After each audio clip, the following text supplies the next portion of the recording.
नमस्कार दोस्तों, आज हम आपके समक्ष विशेषण लेकर आए हैं जो कि सभी परीक्षाओं में पूछे जाते हैं। जैसे कि आपका 10th क्लास में भी देख लीजिए, जो पद परिचय होता है उसमें कभी कभार विशेषण भी आ जाते हैं, उनके तीन तीन भेद बताने होते हैं। और चाहे कोई सी परीक्षा हो, वहाँ विशेषण से प्रश्न आता ही आता है। चलिए आज हम समझते हैं विशेषण क्या है। विशेषण संज्ञा और सर्वनाम की विशेषता बताने वाले शब्दों को विशेषण कहते हैं। जैसे मीठा, परिश्रमी, काला, मोटा आदि, इसको हम विशेषण कहते हैं। अब देखिए, किसी भी संज्ञा की या सर्वनाम की विशेषता बताई जाए उसको हम विशेषण कहते हैं। जैसे मैंने कहा नील गाय, तो गाय जो है वो विशेष्य है और नील जो है वो विशेषण है। जिसकी विशेषता बताई जाए वो विशेष्य है और क्या विशेषता बताई जा रही है उसको विशेषण कहते हैं। देखिए, जैसे ये मान लीजिए विशाल है और मैंने कह दिया क्या वृक्ष विशाल है, तो जो वृक्ष है ये हमारा बनेगा विशेष्य और जो विशाल है ये बनेगा विशेषण। तो दोस्तों समझ में आ गया होगा, जिसकी विशेषता बताई जा रही है वो विशेष होता है और क्या विशेषता बताई जा रही है उसको हम विशेषण कहते हैं। चलिए, समझाने के लिए मैंने यहाँ छोटा सा बताने का प्रयास किया है। अब आगे बढ़ते हैं। तो देखिए, यहाँ इनके हमने 4 भेदों में इनको बांटा है विशेषणों को।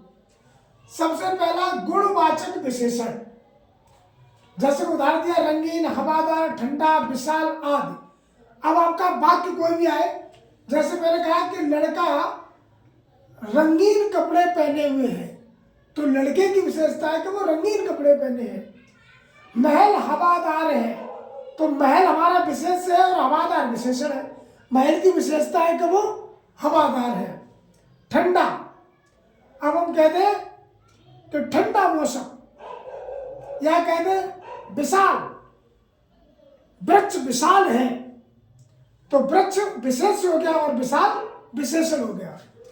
तो जब भी संज्ञा और सर्वनाम की गुण की विशेषताएं बताई जाती हैं तो उसको गुणवाचक विशेषण कहते हैं।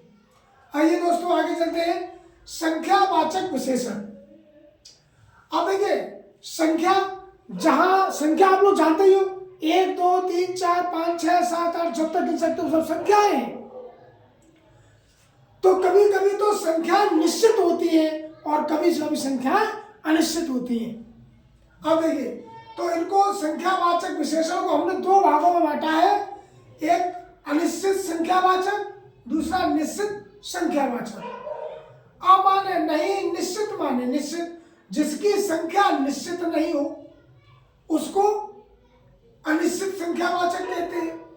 अब लेकिन हो वैसा जो गिनने वाला हो, जैसे मैंने कहा मैदान में कुछ लोग बैठे हैं, तो कुछ लोग हैं, गिना नहीं लेकिन गिन सकते हैं उनको अगर चाहे तो।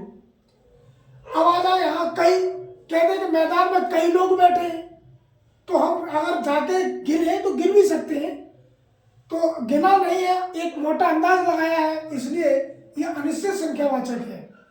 या कहते हैं मैदान में अनेक लोग हैं, तो अनेकों को भी गिना जा सकता है। या कहते हैं बहुत लोग हैं, तो बात एक ही हो गई, अन्य तो बहुत। तो जिनको गिना ना हो, अंदाज से कह दिया हो, वो अनिश्चित संख्यावाचक होता है। अब आ जाते हैं खा में निश्चित संख्यावाचक। इस संख्या को निश्चित हो, गिनकर बताया गया हो। जैसे 10 लोग कमरे में बैठे हैं, तो 10 क्या है? 10 हमारा संख्यावाचक है। क्या है? निश्चित संख्यावाचक है। 5, चौगुना, दोनों, प्रत्येक आदि, ये शब्दों को लगाकर क्या करते हैं? हम निश्चित संख्यावाचक का ज्ञान प्राप्त करते हैं। और आगे आते हैं परिमाणवाचक विशेषण। देखिए पहले इसकी परिभाषा समझते हैं। परिमाण, जिनकी नाप तोल की जा सकती है, या कहिए जिनकी नाप तोल की जाती है, वे परिमाणवाचक होते हैं। 1 किलो, 5 मीटर कपड़ा, 10 मीटर कपड़ा या 1 कुंटल गेहूं, तो मतलब इनको तोला नापा जाता हो। यहाँ गिना जाता है, यहाँ तोला नापा जाता हो। इनके भी दो भाग हैं। अनिश्चित परिमाणवाचक, जिनको गिना नहीं गया हो और नापा तोला जा सकता है, लेकिन एक मोटे अंदाज से बताया गया है। जैसे कम, मैं कह दूं घड़े में कम पानी है, अगर चाहे तो पानी को नाप भी सकते हैं, लेकिन नहीं, नापा नहीं, एक मोटे अंदाज से बता दिया। या कह दे थोड़ा, या कह दे कुछ, कह दे कि बोरे में कुछ गेहूं है, तो हम गेहूं के दानों को गिनेंगे तो नहीं, तोलेंगे, लेकिन तोला नहीं है, इसलिए अनिश्चितवाचक में अधिक आदि। क्लियर? आइए अब करते हैं निश्चित परिमाणवाचक। अब हम जैसे कहते हैं निश्चित हो, कितना किलो वजन है, कितना मीटर कपड़ा है, ये निश्चित है। 1 मीटर कपड़ा, तो ये 1 मीटर है, ये निश्चित परिमाणवाचक है। 2 किलो चावल, तो यहां भी निश्चित है कि 2 किलो चावल है। 4 लीटर दूध, तो यहां भी क्लियर है कि ये 4 लीटर दूध है, इसलिए हम इसको निश्चित परिमाणवाचक कहते हैं। क्लियर? और आगे चलते हैं सार्वनामिक या संकेत वाचक। अब देखिए, सार्वनामिक या संकेत करना, मैंने कह दिया यह घर, यह घर, यह घर, संकेतवाचक। यह छात्र, संकेत किया जा रहा है ना, इशारा किया, यह छात्र, तो यह भी सार्वनामिक या संकेतवाचक में आता है। बे कुर्सियां पड़ी, बे कुर्सियां, तो याद देखिए बे कुर्सियां, यह भी हमारा सार्वनामक विशेषण के अंतर्गत आता है।